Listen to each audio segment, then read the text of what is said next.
Boa noite a todos. Bem-vinda, nossa nova companheira aqui. A gente está muito alegre de poder estar aqui com vocês para poder compartilhar mais um estudo desta noite, a pedido da Suzana. Houve uma mudançazinha, né? Até mesmo porque eu não sabia que eu ia falar hoje. Então a gente decidiu trazer para vocês um tema relacionado à família, como a gente vê aqui, a arte do reencontro, o casamento, baseado no livro do Dr. Alberto Almeida, como a gente vê aqui, grande palestrante, né, terapeuta transpessoal do Brasil. E também um pouco mais a base dentro da codificação, no capítulo 22 do Evangelho segundo o Espiritismo, não separeis o que Deus juntou. E logicamente que a gente recorreu ao Livro dos Espíritos, porque de fato Kardec tinha a preocupação dentro de todas as áreas, né, que correspondia a nós, a nossa vida encarnados aqui na Terra. E logicamente o casamento faz uma grande parte na vida de todos nós, né, numa vida ou até mesmo no outro. Esse livro a gente fez uma pincelada, até mesmo porque o livro é fantástico. Para quem não leu ainda, né, eu tô vendo a Fátima ali fazendo assim, ele é fantástico para quem vai casar, para quem já casou, recém-casado, velho casado, né? Ele fala de pontos relacionados à questão do diálogo, de como o casal deve ou pode passar a dialogar melhor. A questão da comunicação entre o casal é um dos fatores que geram muitos desajustes no relacionamento, né? Lá em casa, qual a palavra? Não vai levar nada. Eu falo melhor, eu me expresso melhor em inglês, né? Até mesmo quando eu tô tentando falar alguma coisa em português, por estar aqui há tanto tempo, parece que eu tô brigando, e eu não tô. Então eu falo inglês para dar uma suavidade no tema. E ele também faz de uma maneira bem simples, trazendo questões também sobre filhos no casamento, ou então quando as pessoas se juntam e existem filhos de um casamento prévio.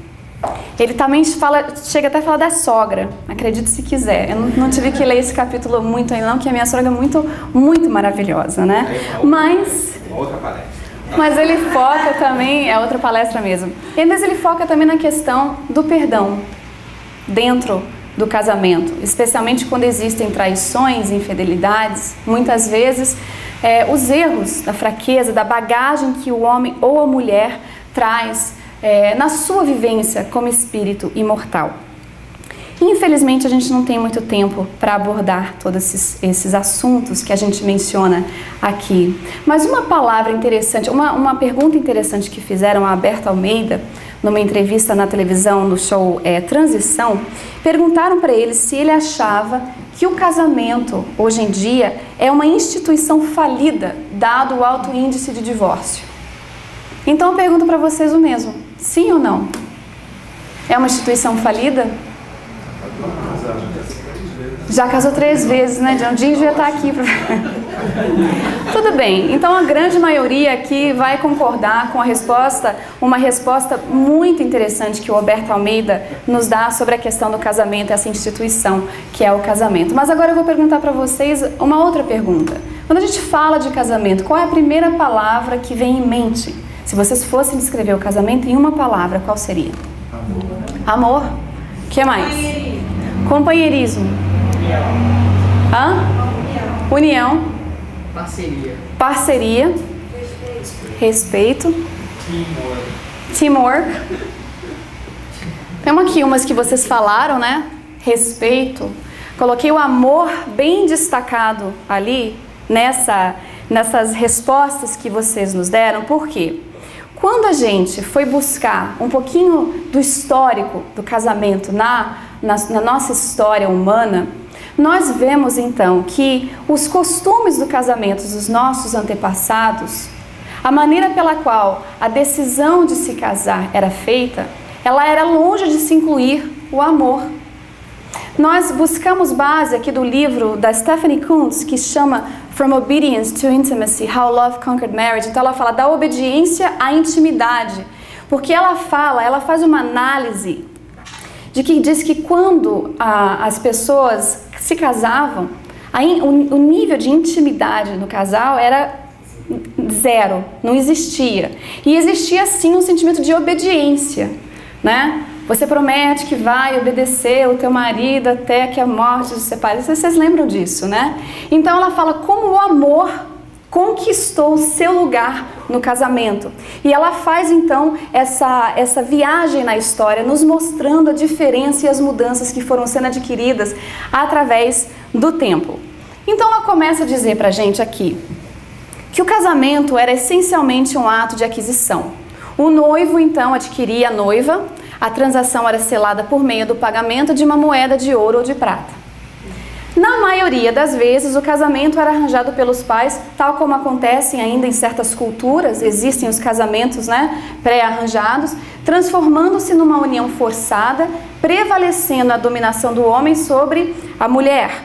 E na antiguidade o casamento tinha finalidade social e política. Então em nenhum lugar aqui ela mostrou que existia o fator amor, né? E se aqui era uma questão de dominação do homem sobre a mulher, a questão de igualdade, de respeito, também não existia, era zero, como a gente vai vendo aí.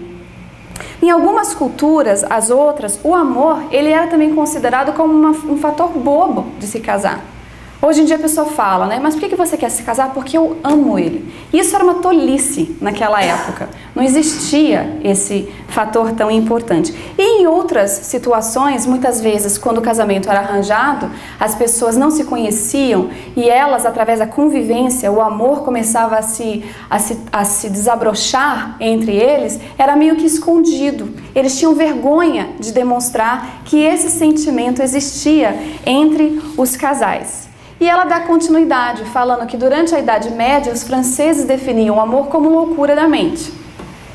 E que a única maneira de curar essa loucura era tendo casos extraconjugais, para sarar a loucura do amor, né? Uma coisa boba, né? Que a gente vai vendo daquela situação. Na China, o excesso de amor e afetividade do marido para a mulher era visto como um perigo para a sociedade, uma ameaça.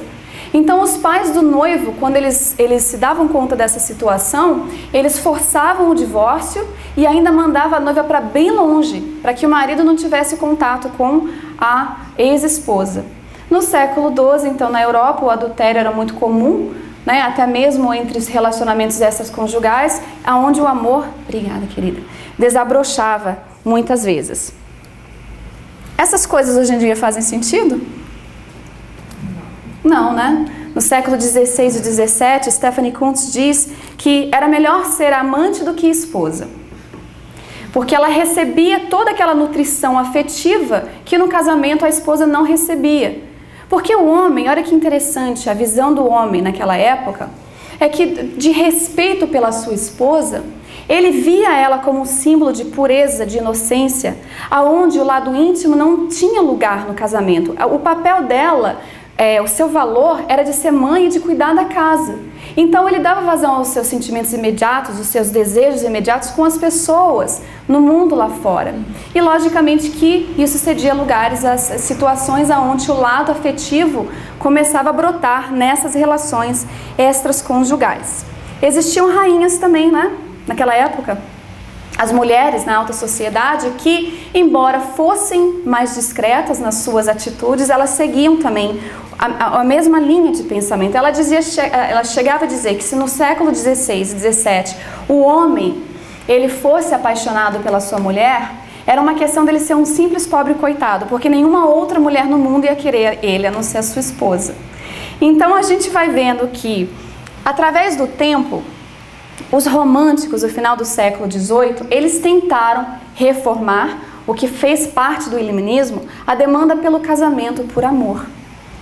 Então as coisas começaram a mudar um pouco mais, né? Os defensores daquilo que à época era um casamento tradicional, um casamento arranjado, ficaram horrorizados, chegando a dizer que se as uniões com base no amor se tornarem a norma, teremos pessoas vivendo juntas sem casamento. Isso no século XVIII, né? No final do século XVIII, hoje em dia é uma coisa muito normal. As pessoas se unirem porque se amam, vivem juntos, né? Passam a conviver antes mesmo de se casarem. Então eles consideravam dessa maneira a união por amor de ser desestabilizadora na sociedade naquela época. Nós sabemos que no século XIX e XX as coisas começaram a mudar drasticamente, né? Até meados do século XX, o papel de manter financeiramente a família era do homem. As coisas mudaram muito, como a gente vai ver aqui. Ela começa a dizer nos anos de 1920 nos Estados Unidos, que foi nessa época que começou a existir o tal date night, né? As pessoas saíam para andar de carro, restaurantes, né? Foi nessa época que surgiu uma nova mentalidade nas moças, porque as mulheres, um tanto mais liberal, elas influenciavam as outras em questão de prevenir a gravidez. Então as mulheres estavam mais interessadas na sua liberdade de optar o que elas queriam, de escolher, até mesmo de controlar a sua gravidez durante o casamento, o que preocupava os críticos daquela época. Nos anos 30, de acordo com o History Channel, quando a Grande Depressão atingiu os Estados Unidos, logicamente que a taxa de casamento caiu, porque eles não tinham economicamente meios para tornar novas famílias, mas isso não quer dizer que eles não se uniam. Então, fala aqui no índice de casamento que existia. No século 50, aí é que começou uma coisa... Década de 50, obrigada. É que começou uma coisa muito interessante. O casamento, ele foi visto como uma coisa meio até que necessária. As pessoas estavam buscando algo mais que preenchesse a sua vida, do lado afetivo, emocional. Não era simplesmente uma questão política ou social. Então, eles dando a importância do sentimento do amor e do compromisso, o núcleo familiar vai e se fortalece. O número de casamentos aumenta dessa maneira. E a gente estudando a doutrina espírita, a gente sabe como é que é importante a gente fortalecer os nossos núcleos familiares, não é mesmo? Então é muito bonito o que começou a acontecer nessa época, porque uma pesquisa foi feita entre jovens de 18 a 24 anos nessa época, que eles constatavam que 4 desses 5 jovens, eles acreditavam que ficar fora de um relacionamento estável, saudável, não fazia bem para a saúde das pessoas que estavam solteiras, o que é bem interessante, porque existia uma questão da nutrição afetiva entre as pessoas e que eles achavam que era muito importante. 1970, né, todo mundo já sabe como é que estava naquela época, a questão até mesmo das mulheres se tornando independentes, vendo que elas não precisavam do homem para se manterem, né, é até engraçado que a Stephanie Kuntz, ela faz uma menção do livro, da música dos Beatles, All You Need Is Love, e ela faz uma pergunta, será que é somente o amor que a gente de fato precisa? Porque ela começa a ver que foi de um outro extremo, a independência da mulher, né? Então a questão do casamento diminuiu um pouco, porque elas falavam, não precisa, se casavam, por saber que não precisavam do homem, elas se separavam com uma facilidade muito extrema, sem dar o casamento a chance que merecia. E logicamente que vários outros fatores, eles afetaram a questão do casamento. A Segunda Grande Guerra Mundial, não é? Quando os homens, quando foram para a guerra, as mulheres então tiveram que sair e trabalhar para sustentar a família. E ela entrevistou uma senhora bem velhinha, né, que falou que ela adorou quando isso aconteceu, porque ela se reconheceu como pessoa. Então aquilo foi muito importante para as mulheres naquela época. O que a gente vê? Quantas pessoas aqui dentro casadas? Casadas. Casadas. Quem não está casado? Nesses que não estão casados, quem não deseja buscar um casamento aonde exista o amor, a cumplicidade, o companheirismo, como citaram aqui, o respeito? Quem aqui não busca isso, não é mesmo? Todos buscam isso dentro de um casamento. Então a gente vai vendo que a questão do casamento, como Alberto Almeida diz, de ser ou não uma instituição falida, tem a ver com o fato de que o casamento, embora sendo algo que todos acham de ser uma coisa muito bonita, e é mesmo, como a gente vai ver no decorrer do estudo, ele é desafiador. Ele é muito desafiador. Então as pessoas, hoje em dia, com todas essas mudanças que aconteceram, a liberdade de optar, de escolher, elas facilmente se livram do compromisso. Elas não investem, não fazem o esforço de permanecerem casados. E por saberem que é desafiador, muitas pessoas preferem ir no ficando, né? Se unem, moram juntos, mas o compromisso em si tem medo de levar à frente. Então ele diz que de todos os fatores que entram também nessa equação, né, do divórcio acontecer, é que todos nós trazemos bagagens.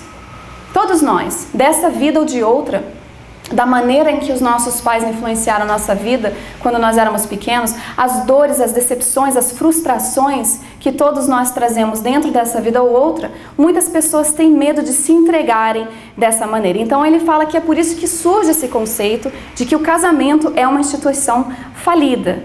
E ele vai e diz que é em função das falências das relações, tal como estão postas na modernidade, onde ninguém hoje em dia fica casado forçadamente.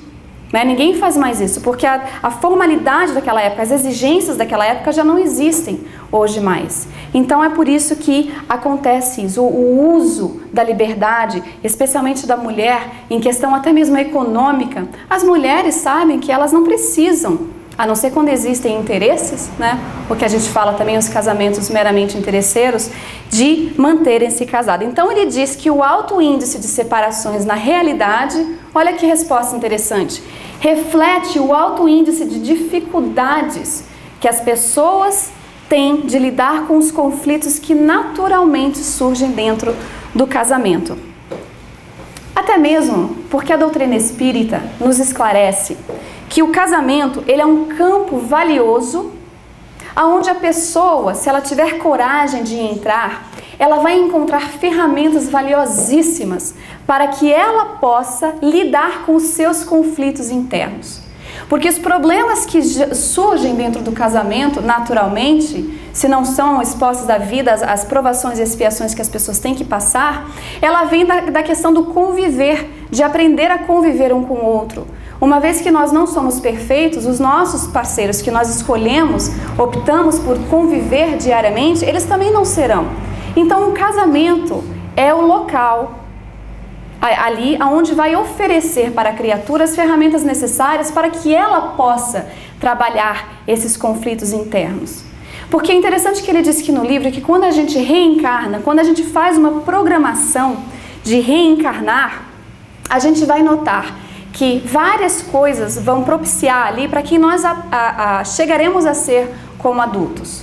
Vejamos bem que Kardec, ele se preocupou na questão do casamento, chegando a querer saber se o casamento, a união permanente dos dois seres, seria contrário à lei natural.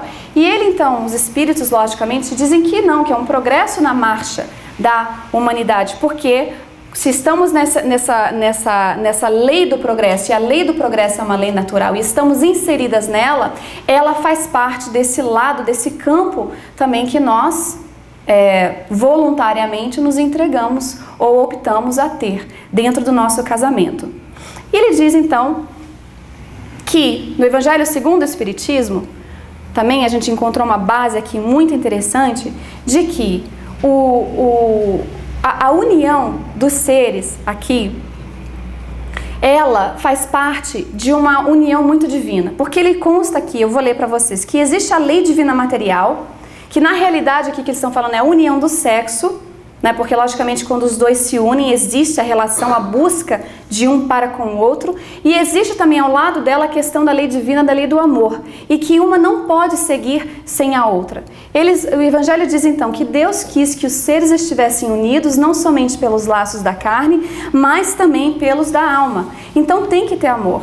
A união do sexo, o homem e a mulher, ou a mulher com a mulher, hoje em dia a gente viu o que aconteceu, o Obama ali dando a opinião dele sobre a questão de legalizar o casamento das pessoas do mesmo sexo. Então a união do sexo, seja ele qual for, e a união amorosa constitui o que tem mais de divino em uma relação.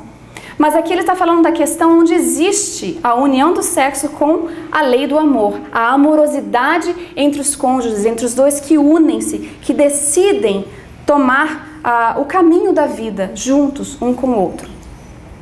Vamos contar uma historinha para vocês, que é uma história de amor, que está muito pesado. Certa vez, um rapaz, pelo nome de Rubinato, ele estava muito feliz. Ele encontrou seu amigo, vou chamar o amigo dele de Bill, não tem nenhum Bill aqui não, né? Dizendo que tinha ganhado no Mega Ball, na loteria, maior que tem, 110 milhões que está agora, né? Que a gente tem que jogar.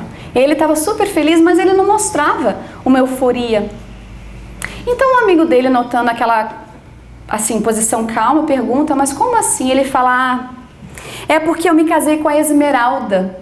A Esmeralda, ela é minha riqueza, porque ela me exige paciência, ela me exige indulgência, ela me exige perdão, devotamento, mansidão e perseverança. A Esmeralda é a minha riqueza.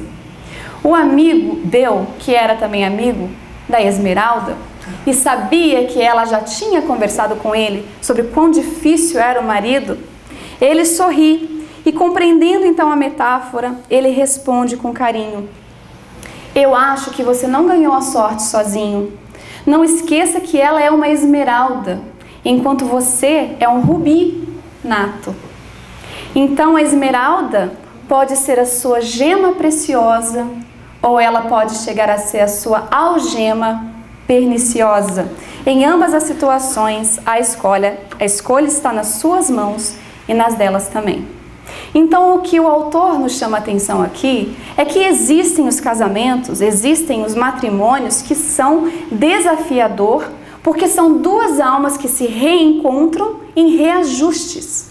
E, de fato, existirá a situação que Rubinato disse, né, de exigir a indulgência, o perdão, a perseverança, o carinho, o respeito, todos os outros fatores que ele falou. Então, Alberto Almeida disse que quando a pessoa reencarna, ela recebe um enquadramento de vida da qual ela vai ter que se conscientizar. Quando nós mergulhamos, estamos ali no processo de reencarnação, nós trazemos todas as nossas bagagens, os nossos valores também, porque nós temos valores. A gente tem muito a compartilhar com aquele que a gente escolhe para ter na nossa vida e ele também com a gente, ou ela também, né? Mas ele disse que um outro fator que toma parte ali é bem cedo, é da influência materna. Quando a criança está na vida intrauterina, ela sofre todas as impressões que a mãe e o pai passam para ela. Ela vai então e reencarna, o primeiro grito. E ela vai passando pelas suas fases de reajuste, adaptações, vai aprendendo. E ela também vai recebendo as outras interferências do âmbito familiar, da cultura, da cidade, do país aonde ela mora. Eu falei isso da questão da vida intrauterina porque dizem, através das regressões de memórias, que muitos dos problemas que afetam as pessoas, eles encontram a resposta quando o feto está em criação, o espírito recebe as impressões. Então, o que ele está tentando dizer para a gente é que existe um campo enorme que exige a nossa descoberta para quem nós somos e que poucos de nós temos a coragem de fazer esse mergulho.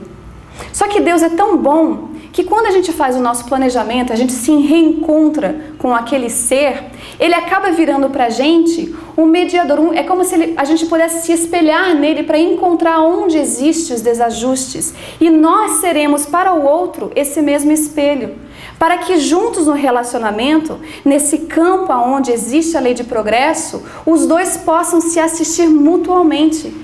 Ou seja, o que a Gabi tem de valioso dentro dela, ela pode ajudar o futuro esposo, que não vai ter, e vice-versa. Ele vai ter valores também que ela ainda não possui. E ela vai reconhecer, através da sua conduta, do seu comportamento, conscientemente ou não, aonde ela tem que trabalhar. E é interessante como o casamento, ele vem então, à luz da doutrina espírita, nos oferecer um campo onde existem ferramentas valiosíssimas para o nosso crescimento. É desafiador, lógico, mas todo o processo de transformação, de modificação, a gente olha para o nosso mundo, que está em transformações, os earthquakes, né, os tsunamis, tudo isso está transformando o nosso mundo para o melhor. E o nosso mundo íntimo não fica diferente disso.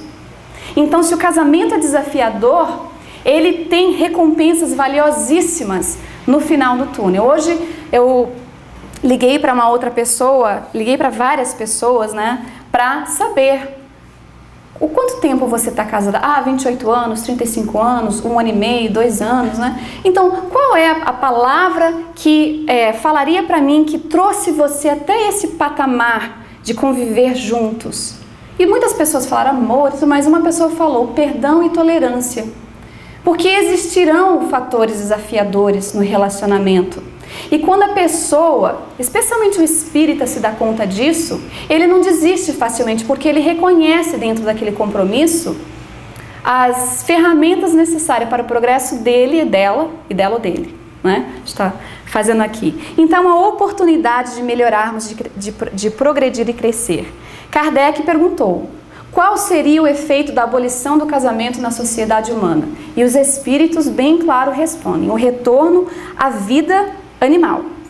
Então a gente vai vendo através da resposta de Kardec que o casamento, ele é um dos primeiros atos de progresso na humanidade. Por quê? Porque nos chama a atenção de termos a solidariedade e a fraternidade dentro do lar. Mesmo se a gente olha na nossa história, no histórico da humanidade, vê todas essas mudanças que nos trouxeram até onde nós estamos aqui hoje, na noção do casamento, né? Será dentro dele que a gente vai ter a capacidade de reestruturar a negatividade que existe ainda dentro de nós, numa questão de assistência mútua, né? Eu trouxe isso aqui também, né, esse comentário de que a abolição do casamento seria o retorno à infância da humanidade e colocaria o homem então abaixo mesmo de certos animais que lhes dão exemplo de uniões constantes. Outro dia eu li, né, eu até escrevi na casa do David quando a gente teve a festa de Halloween, de Valentine's, né, que diz assim: todos nós nascemos com bagagem, né? Então encontre alguém que te ame o suficiente para te ajudar a se desfazer dela e vice-versa, né? Porque será nessa união que existirá essa oportunidade de crescimento. E quando existe a amorosidade, isso é possível. A doutrina espírita, da mesma maneira que ela não vem para tirar da gente o fato de que a gente se entristece quando um ser querido parte para o além, logicamente que a gente sente a dor, ela também não vem dizer que, embora o casamento é maravilhoso, ele não é difícil. Ela não faz isso.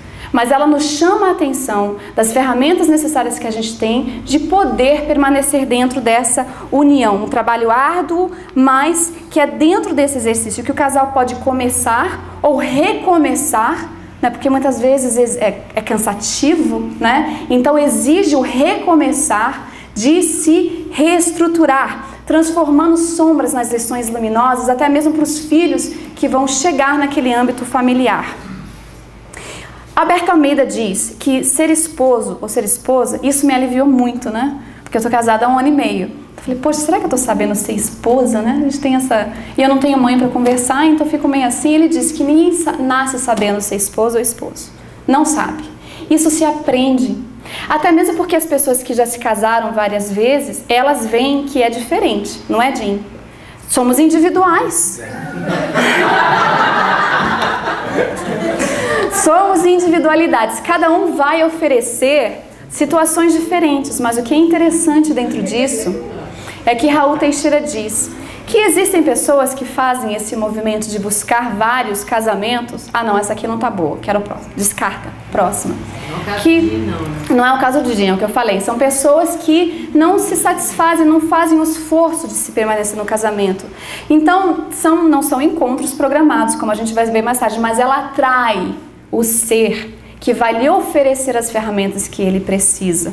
E é por isso que ele nunca acha a pessoa ideal, porque a pessoa ideal não existe. A pessoa perfeita não existe. Mas eu não era o ideal? Você é. E é por isso então que nesse trabalho de conviver, né, esse trabalho de se ajudar mutuamente, existe uma movimentação, mesmo que os seres não se dão conta, de caridade.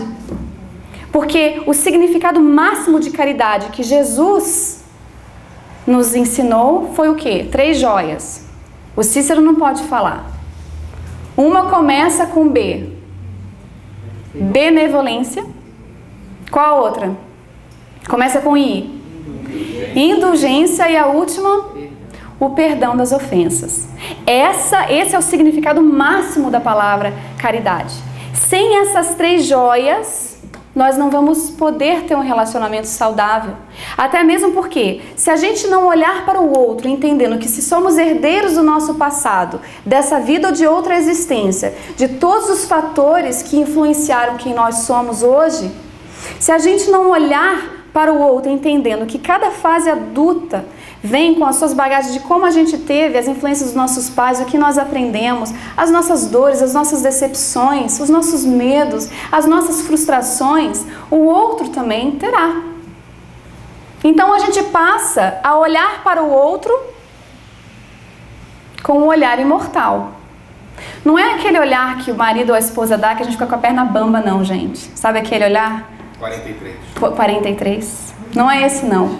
O olhar imortal é aquele que olha para o companheiro ou para a companheira entendendo que ele é um espírito milenar, que ele vem com várias experiências, com várias situações e que nós também temos esse mesmo nível de quem nós somos. Então a benevolência, a indulgência, ela entra no fator aqui. Somente com a benevolência nós vamos ter a capacidade de ter esse olhar imortal. Eu pulei uma aqui, Kardec fez um comentário de que nenhum homem tem as faculdades completas. Aqui ele está falando da lei de sociedade. O que é? A família é o núcleo da sociedade. O casamento começa ali uma nova família. Então ele diz que pela união social, eles se completam um pelo outro para assegurar seu bem-estar e progredir. Então, quando a gente passa a ver o casamento dessa maneira, a gente vê como que é valioso, de fato, esse campo que a espiritualidade maior nos oferece. A gente não pode, então, dentro do nosso casamento, exigir a perfeição do outro quando nós ainda não temos para dar. E, logicamente, que a gente mencionou aqui a família, A gente não pode falar do casamento sem falar dessa instituição que deve ser sólida e que somente o será a partir desse começar ou recomeçar com a benevolência, com a indulgência, esse olhar imortal que a gente pode... Não é um olhar mortal não, viu, gente? Que eu sei que muitas vezes a gente dá aquele olhar, Paciência, não é o olhar mortal, é o imortal, Então, a gente sabe que a família, não só levando em conta a conservação da humanidade, mas o amplo ali, o campo vasto que vai oferecer aos espíritos uma oportunidade de se reencontrarem, para reajustes, para o trabalho mútuo de assistência ali. Então, estamos no espaço, estamos no além, nos encontramos, fazemos uma programação, optamos de reencarnar e nos reencontrar. São bonitos os reencontros, Cada casalzinho aqui que já se encontrou, cada história bonita, E gostosa. Então vem essa fase aqui do encantamento.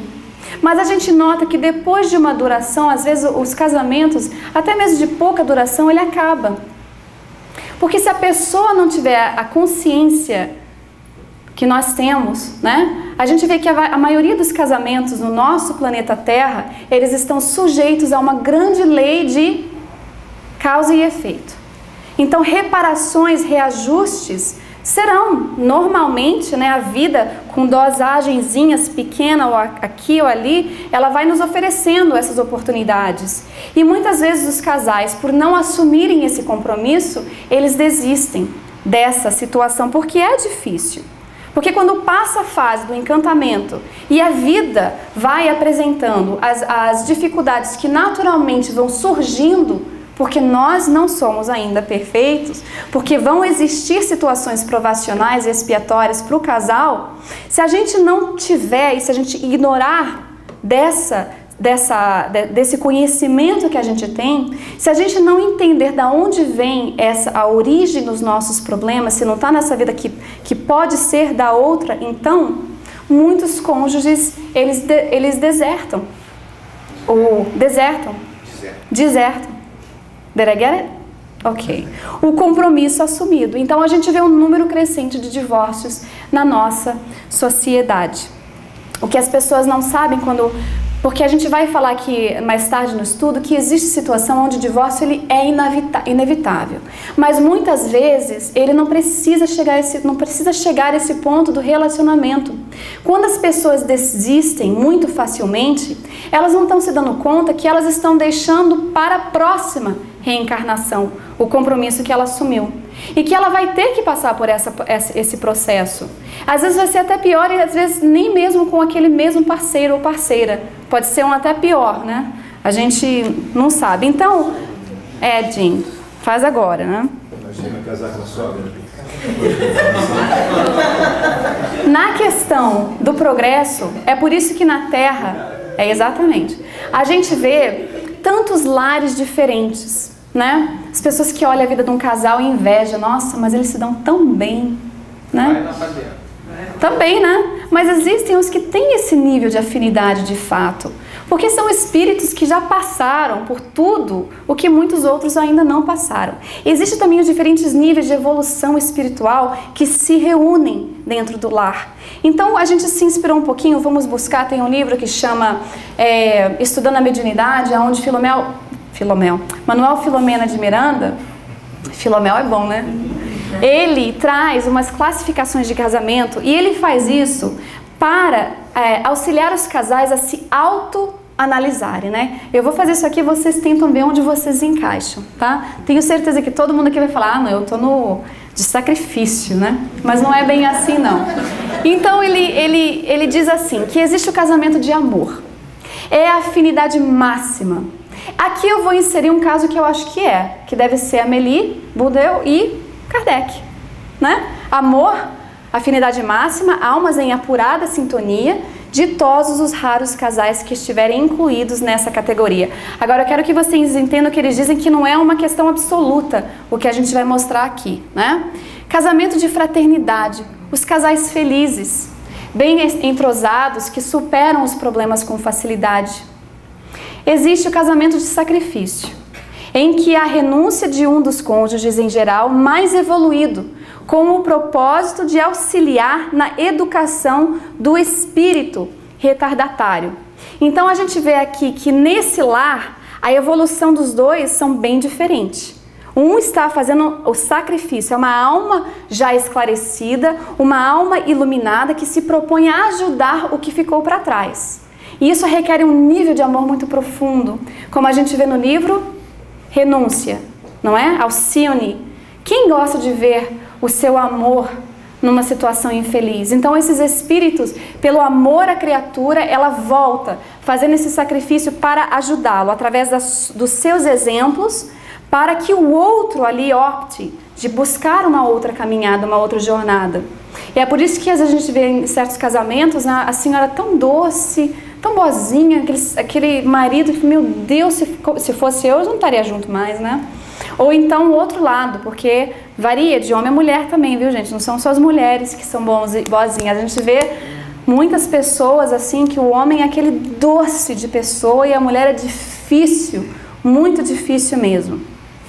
Então volta na qualidade de esposo ou esposa para auxiliar com seu carinho, a sua paz, a sua luz, o seu amor, a sua iluminação, para que ele encontre na sua sombra o caminho a seguir. Aí tem o casamento acidental. Muitos hoje em dia, aliás, uniões eventuais sem planejamento espiritual, em regra por interesse imediatistas, financeiros, de beleza, física, outras coisas assim, que não raro conduzem os parceiros a uma saturação mútua e um isolamento que em pouco tempo deterioram a relação conjugal. Casamento expiatório e casamento provacional. Aqui esses também entram muito no nosso mundo de provas e expiações. O provacional, ele só se dá depois, né? O casamento expiatório. O casamento expiatório, cônjuges com graves débitos no passado, reencarnatório de convivência difícil e problemática. E os provacionais, almas que se reencontram para reajustes necessários à evolução de ambos. Então eles falam, nessa modalidade de união não basta reparar o erro, suportar o cônjuge difícil. É preciso também superar barreiras, exercitar o amor, o carinho. Então outro nível aqui do qual eles nos mostram. Então nesse caso as duas almas, elas se encontram num processo de reajuste, né, necessário ao crescimento espiritual dele. E é por isso que a gente vê nesses dois aqui onde não existe harmonia no lar, as situações difíceis, chamando, convidando os cônjuges a, através do trabalho, do amor, de superar as barreiras, né, de exercitar o carinho, passar pelas provações pelas quais eles têm que passar. Então requer também aqui o exercício do amor. E graças a Deus, o negócio travou. Travou? Travou mesmo. Ah, é por isso. Coete. Muito bem. Os terapeutas existem, os psicólogos também existem, com as pesquisas bem orientadas, não somente Alberto Almeida, John Gray, que escreveu Men Are From Mars, Women Are From Venus, né? Nós somos de Vênus, os homens são de Marte. E ele escreveu outras séries de livros que falam da questão do comportamento do homem e da mulher e como os dois podem se relacionarem melhor, mais saudavelmente.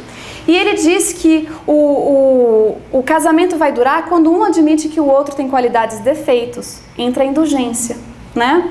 Quando sabe que é necessário aprender a renunciar, entra a humildade. Suportar a existência de sentimentos contraditórios, a benevolência, exige tolerância, paciência, né? E que não existe casamento faz de conta, do mundo das fadas. Não existe príncipe e princesa, né? O Alírio de Cerqueira Filho brinca que um dia os dois acordam e tem a bruxa e o sapo na cama, né? Não existe mais a princesa e o príncipe, né? Então é bom a gente buscar apoio em todos os âmbitos da nossa vida. O espírita ajuda muito. Dos homens também, os psicólogos, os terapeutas estão aqui exatamente para nos ajudar. A doutrina espírita, ela é maravilhosa, porque a gente sabe que através da implantação do evangelho no lar, a gente tem a capacidade de modificar o relacionamento no lar. Com os filhos, com o marido, né? Os espíritos protetores, eles torcem pela união do casal. Eles estão ali velando. A gente nota às vezes, até uma briga, de repente vai lá o espírito protetor do Marcelo e fala, ela é meio difícil. Vai lá, pede desculpa. E ele vai, aí adoça a situação.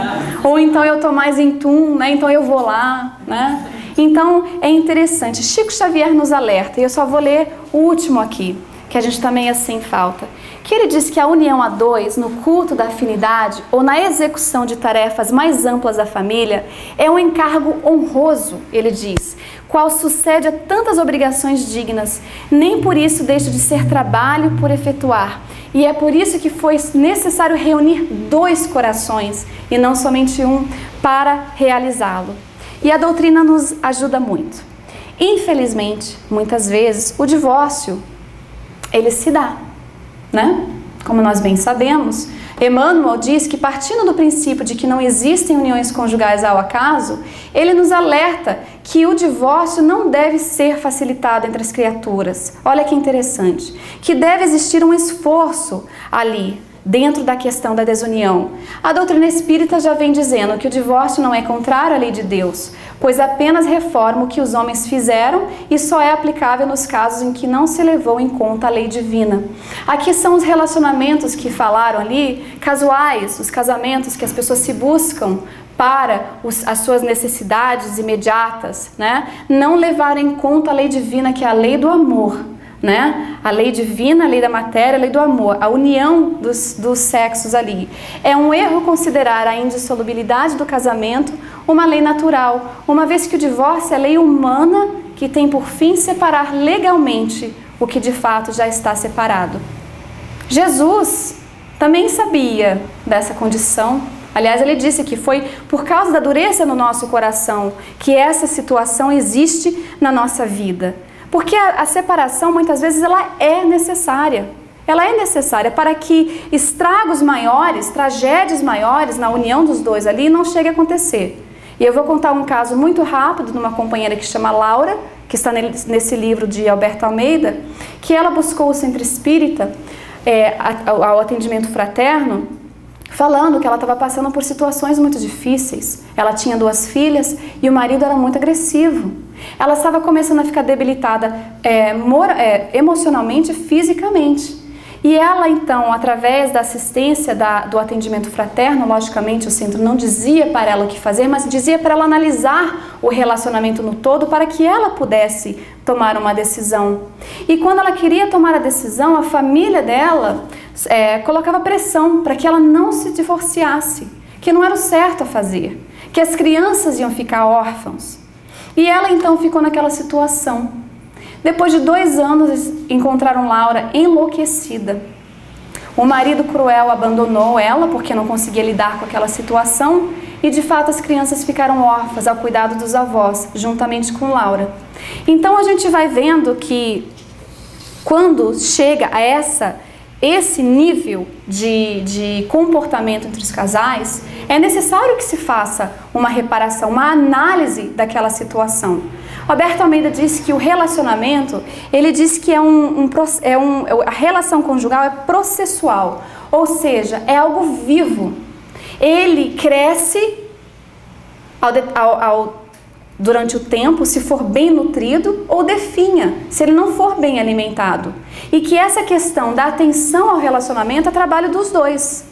Ele diz então pra gente que é importante avaliar como está a saúde da convivência a dois, antes que chegue, né? Não facilitar, como diz Emmanuel, as separações. Então ele diz que se estiver adoecida, que tipo de cuidados e tratamentos precisa? E ele brinca aqui um pouquinho, né?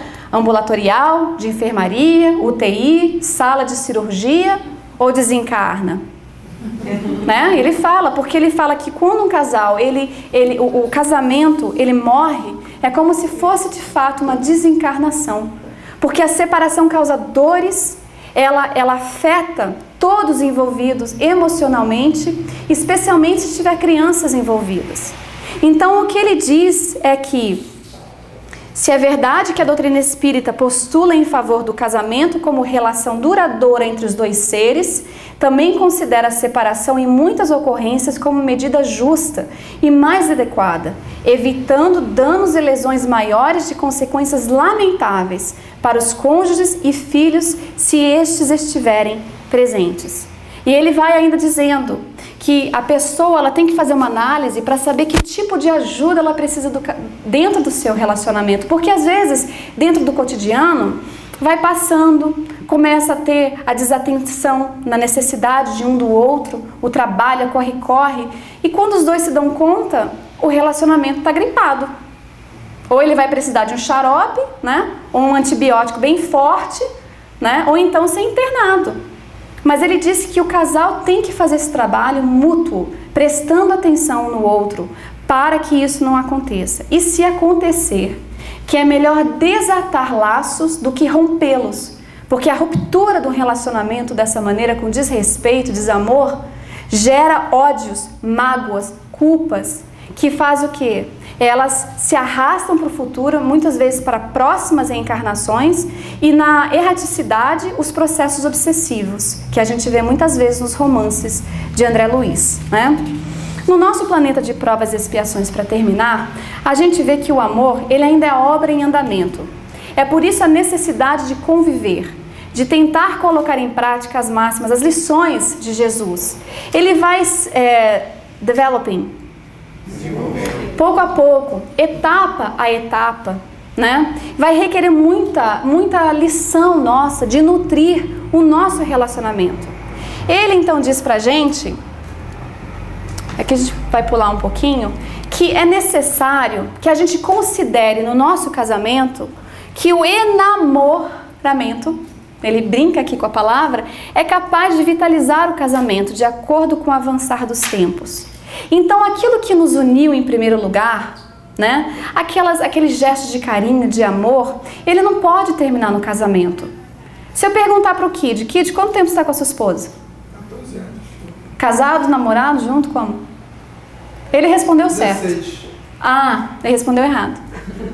Porque muitas pessoas dizem, eu namorei por 2 anos, mas eu estou casado há 14. Ou seja, o que ele disse é que o namoro, ele tem que continuar durante o casamento. Porque a gente casa, não quer dizer que a gente pare de namorar.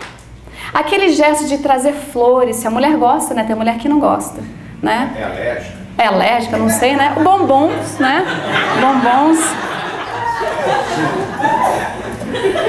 Bombons, toda aquela fase de encantamento, ela deve continuar.